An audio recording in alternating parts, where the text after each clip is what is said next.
Assalamualaikum murid-murid.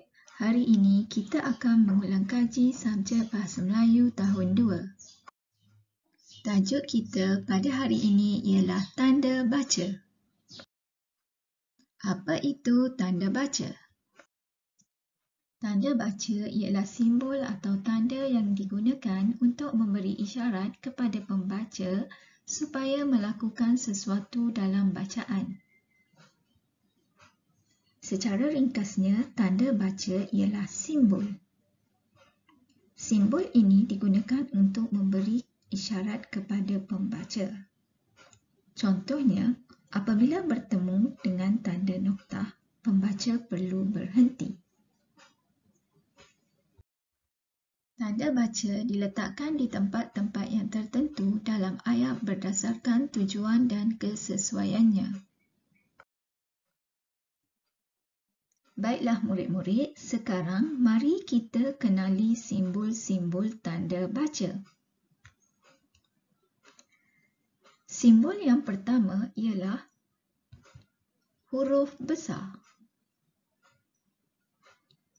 Simbol yang kedua ialah noktah atau juga dikenali sebagai titik. Simbol yang ketiga ialah koma. Simbol keempat ialah tanda soal. Simbol yang kelima ialah tanda seru. Simbol yang keenam ialah tanda sempang. Dan simbol yang terakhir ialah pengikat kata. Baiklah murid-murid, kita akan lihat pula penggunaan tanda baca satu persatu. Yang pertama ialah huruf besar. Huruf besar digunakan pada permulaan ayat. Contoh ayat yang pertama, ibu membeli ikan di pasar tani. Contoh ayat yang kedua, Alia sedang membaca buku cerita.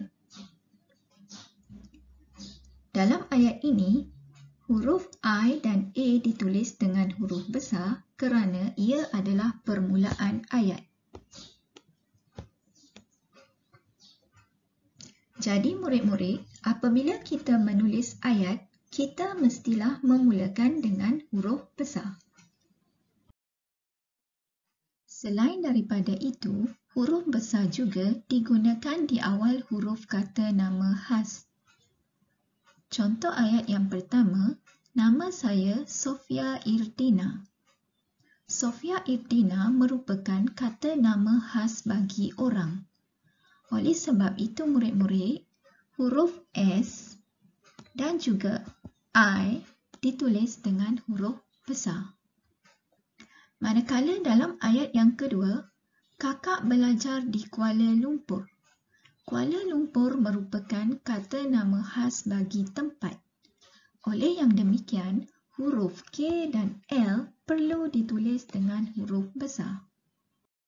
Tanda noktah digunakan pada akhir ayat penyata. Contoh ayat yang pertama, kami suka makan nasi kerabu. Contoh ayat yang kedua, Natasha menghidangkan makanan untuk tetamu. Dalam kedua-dua ayat ini, tanda noktah diletakkan di akhir ayat.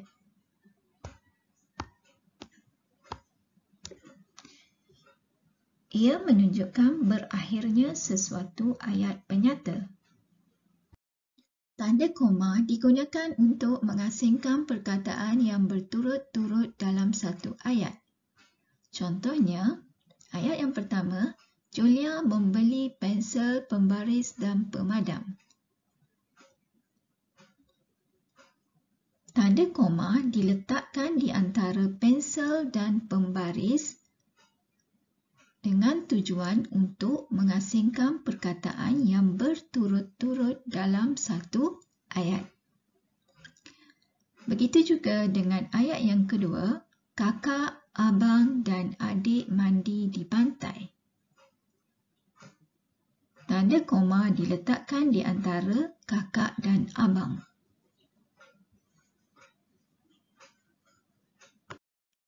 Tanda soal digunakan pada akhir ayat tanya.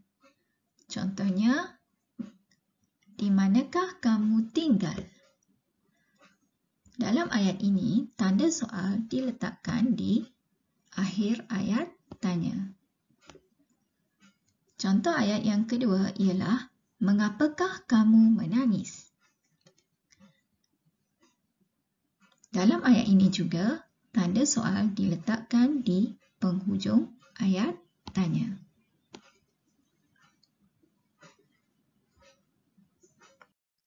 Tanda seru digunakan pada akhir ayat seru. Contoh ayat yang pertama, wah, cantiknya baju kamu. Ayat yang kedua, syabas, akhirnya kamu telah berjaya. Jadi, dalam kedua-dua ayat ini, tanda seru diletakkan di akhir ayat seru. Tanda sempang pula digunakan semasa menulis kata ganda. Kata ganda ialah kata yang diulang. Oleh sebab itu, ditulis dengan menggunakan tanda sempang. Contoh ayat yang pertama, kami bermain layang-layang di padang. Contoh ayat yang kedua, adik menangis teresak-esak kerana terlalu sedih. Layang-layang dan teresak-esak merupakan kata ganda. Jadi, murid-murid, apabila menulis kata ganda, perlu diletakkan tanda sempang.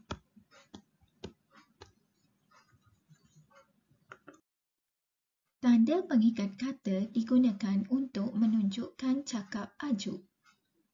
Cakap ajuk ialah ayat yang ditulis seperti suatu ujaran.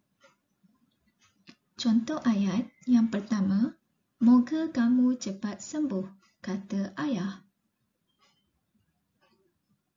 Ayat yang kedua, cikgu, saya tidak dapat datang petang ini, kata Bella.